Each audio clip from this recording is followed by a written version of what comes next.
চলুন দর্শক জেনে নেওয়া যাক শ্রীলঙ্কার বিপক্ষে কেমন শক্তিশালী একাদশ নিয়ে মাঠে নামছে বাংলাদেশ এবং কোন সময় নামছে এই দুই দল।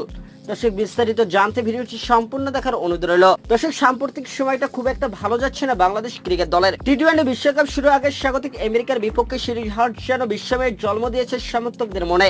আগামী 8 জুন বাংলাদেশ সময় সকাল 6:30 শ্রীলঙ্কার বিপক্ষে ম্যাচ দিয়ে নিজেদের বিশ্বকাপ মিশন শুরু করবে টাইগাররা। দর্শক শ্রীলঙ্কা ম্যাচের আগে পাহাড় সম চাপে রয়েছে বাংলাদেশ ক্রিকেট দল, কেননা টানা পর্যায়ে অন্যদিকে চোটের কারণে পাওয়া যাবে না শরীফুল ইসলামের সার্ভিস। দর্শক এদিকে দক্ষিণ আফ্রিকার বিপক্ষে একটি ম্যাচ খেলেছে শ্রীলঙ্কা, যেখানে নিজেদের ইতিহাসের সর্বনিম্ন রানে অল আউট হয়ে গিয়েছিল শ্রীলঙ্কা দল। দর্শক তাই তো বাংলাদেশের বিপক্ষে ম্যাচের আগে চাপে রয়েছে শ্রীলঙ্কা। তবে বাংলাদেশের সাম্প্রতিক ফর্ম ভক্তদের মনে সংশয় করেছে, বিশেষ করে বাংলাদেশের টপ অর্ডার ব্যাটারদের পারফরমেন্স একেবারে বাজে।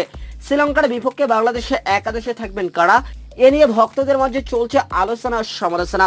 চলুন দর্শক জেনে নেওয়া যাক শ্রীলঙ্কার বিপক্ষে বাংলাদেশের একাদশ কেমন হতে পারে। ওপেনিং এ তানজিদ হাসান তামিমের সাথে দেখা যাবে সৌম্য সরকারকে। দর্শক 3 নম্বর পজিশনে ব্যাটিং এ আসবেন বাংলাদেশের অধিনায়ক নাজমুল হোসেন শান্ত।